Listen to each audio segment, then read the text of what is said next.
কখনো এরকম অনুষ্ঠানের দাওয়াতও পাইনি অতীতে, আজকে এই প্রথম জীবনে। আপনাদের মধ্যে থেকে একজনকে মক্কা শরীফ নিয়ে মদিনা শরীফ নিয়ে উমরা করে আনবো আমাদের খরচে।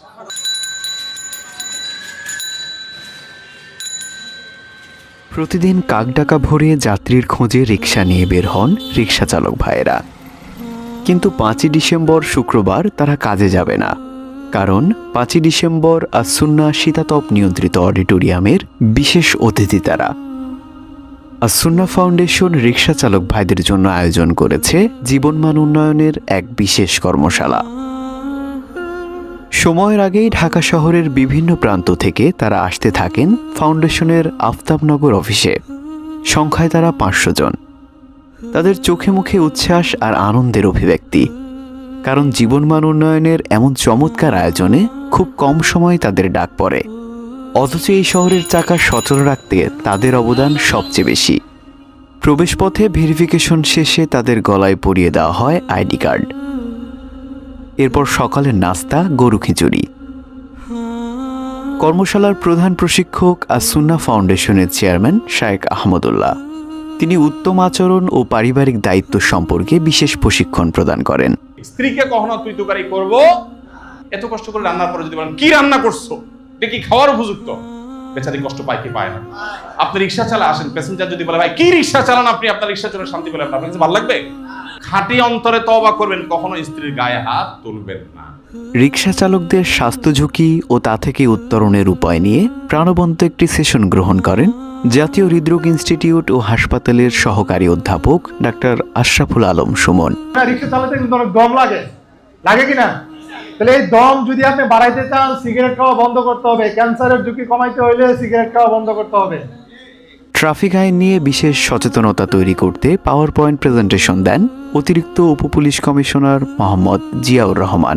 আপনারা আমাদের সহযোগিতা করবেন রাস্তায় ডিসিপ্লিন আনার জন্য, নিয়ম শৃঙ্খলা মানার জন্য। আমরা এই জিনিসগুলো আমরা মেনে চলবো, কি পারবো না? ইনশাআল্লাহ। রাস্তার নিরাপত্তা বিষয়ে সচেতনতা তৈরি করতে বক্তব্য রাখেন বাড্ডা থানার অফিসার ইনচার্জ হাবিবুর রহমান। মুমিনের পরিচয় ও ইসলামের শ্রমের মর্যাদার উপর বিশেষ বক্তব্য রাখেন জনপ্রিয় আলোচক আব্দুল হাই মোহাম্মদ সাইফুল্লাহ। আল্লাহ দেখবে তুমি হয়তো রিকশাওয়ালা হতে পারো, কিন্তু তুমি আল্লাহকে ভয় করে চলছো, আল্লাহকে ভালোবাসছো, ইসলাম পছন্দ করে চলছো, ওই রকম একদম টপ লেভেলের থেকে আল্লাহর কাছে এই ব্যক্তির দাম বেশি। সুবহানাল্লাহ।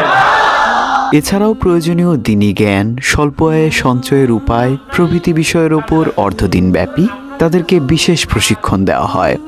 কর্মশালার ফাঁকে শরীর চাঙ্গা রাখতে চলে কফি পর্ব। একদম শেষে দুপুরের খাবার কাচ্চি।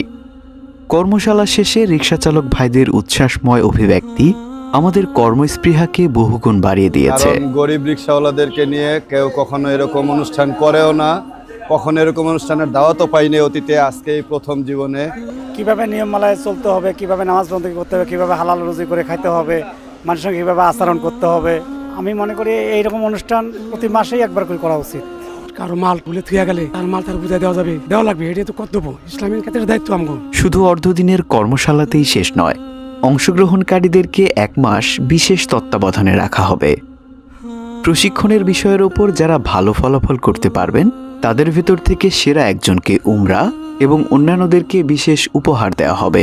যারা 5 ওয়াক্ত নামাজ ঠিকমতো পড়বে, যারা রিকশা চালাতে গিয়ে মুস্কি হাসবে, মানুষকে সালাম দিবে, এই কাজগুলো যারা করবে, এবং যারা অন্যদেরকে লিড দিয়ে অন্যদেরকে নিয়ে কাজগুলো করবে, আগায় আসবে, এই মানুষগুলোর মধ্যে থেকে বাছাই করে একজন একজন করে আপনাদের মধ্যে থেকে একজনকে মক্কা শরীফ নিয়ে মদিনা শরীফ নিয়ে উমরা করে আনবো আমাদের খরচে।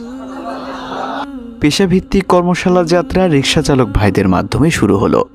ধীরে ধীরে ডাক্তার, ইঞ্জিনিয়ার, ব্যবসায়ী, ছাত্র, শিক্ষক ও অন্যান্য পেশাজীবীদের জীবনমান উন্নয়নে আমাদের এই কর্মশালা অব্যাহত থাকবে ইনশাআল্লাহ।